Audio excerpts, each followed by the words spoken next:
Silver Bullet Trade, ICT, is a setup that will form every single day, and what you're looking for is between 10 o'clock New York local time and 11 o'clock New York local time. There will be a displacement in a direction that you should be anticipating. Once that displacement occurs, you're waiting for a fair value gap to form. When it does, you're going to be expecting that to be traded into and then repriced to a pool of liquidity that would be opposing your entry. For instance, what we're outlining here. We've already seen, a small minor delivery of it. I mean, it's been 5 handles or so since that. But the expectation is for you to anticipate this formation in price every trading day. Every single trading day it will form, which is why I call it Silver Bullet. It's a move that will always be there. They will never be able to hide it from you. They're never going to be able to change it. Nothing's going to change it. It's always going to be there. There's never any reason for you to doubt that it won't exist. Okay. And it's also a way to train yourself patience, teaching yourself patience, sticking to a model and some rule-based ideas. And those being, you're looking for 5 handles. That's it. If we are looking at a time window, very specific time window, 60 minutes. Okay. Inside of 1 hour, I know you're already going to ask, why does it only work in 10 and 11 o'clock? Well, that's the morning session, Silver Bullet.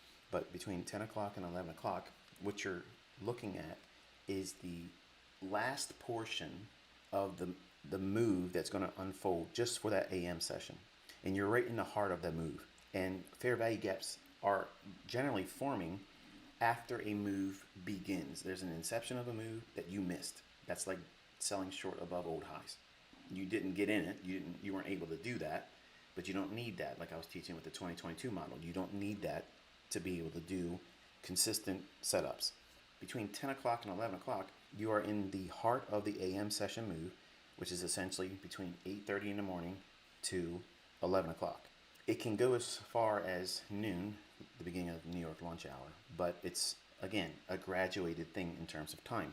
There are macros that exist in price where between 9:50 and 10:10, in that 20-minute period, generally you're going to see a price run that begins within that 20-minute span. There's people out there trying to teach my stuff already, and they're already trying to say the move happens between 9:50 and 10:10. You're already doing it wrong, so stop trying to teach my stuff. The move begins in those 20 minutes. It's not the entirety of, obviously it can, in a fast move or fast market, it can do that. But what you're looking for is a run that begins between 9:50 and 10:10. That's the macro. It starts doing its run between those two time windows. There's another macro that exists at 10:50 and 11:10. There's 2 macros that start in those two hours. The Silver Bullet is specific to the 10 o'clock to 11 o'clock hour. And what we're looking for is an obvious pool of liquidity that has not been tapped into or engaged. You're not demanding that you capture the daily range. You're not demanding that it goes to your technical target. You're only expecting it to give you your 5 handles. Big paradigm shift there, because a lot of you also are taking this idea and trying to make more of it than it really is. Will there be times when that move is a significant higher low of the day and it just keeps on running? Yes. But in the beginning, you don't know when these are going to be there. You don't know what that criteria is to cause that. Case in point, fair value gap, I told you that we extend that forward. When it was bumping up on the bottom of that, here, I was looking at the 5-minute chart. I thought it was a 1-minute chart because I was busy talking to you. I said I would go short there with the expectation to run lower. If you see that price there at 78 3/4, that's better than 5 handles. Did it take the sell side?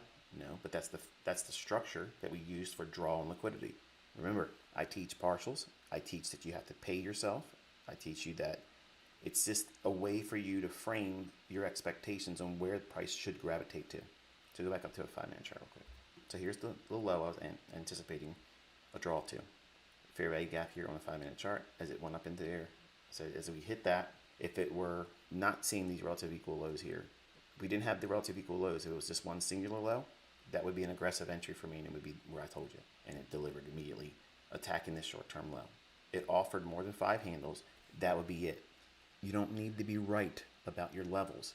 You just need to be right about, does it offer the range? Does it offer something better than 5 handles? Because if it can move better than 5 handles, chances are you probably will get 5 handles out of it. What do I mean by that? When we were looking at this fair value gap here, and it was bumping up and against it here, I said, okay, if we didn't have the relative equal lows here being specifically this low and that low, what was my apprehension? Because this could be a run lower, take the sell side out, and then rip higher and complete that new week opening gap high here. It's not a singular low, it's relative equal lows. So there's going to be sell side below that. So they went down below it, yes, but I wanted to see this low taken out. But an aggressive entry would have been right here. Did it offer 5 handles? Sure. Did it get to the sell side? No. Does it mean rather the model's broken? No. You're operating inside these rules with the expectation that it's going to offer you 5 handles. You might not get it. It might be an instance where you're watching price and you expected to do something like I would, what I was looking for, and it might not deliver it to you. Between 10 o'clock and 11 o'clock, identify liquidity, find a fair value gap. A fair value gap has to be opposing, in other words, opposite to the direction that you anticipate the liquidity to be drawn to. For instance, fair value gap after displacement lower, we wait for it to trade up into the fair value gap and then trade towards a pool of liquidity lower in the form of sell side.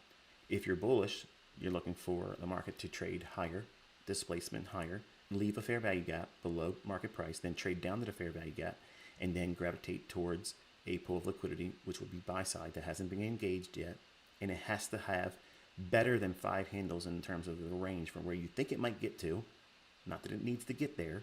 Remember, I'm teaching you how to look at price, removing the necessity of being right, because right is not, it's not a destination.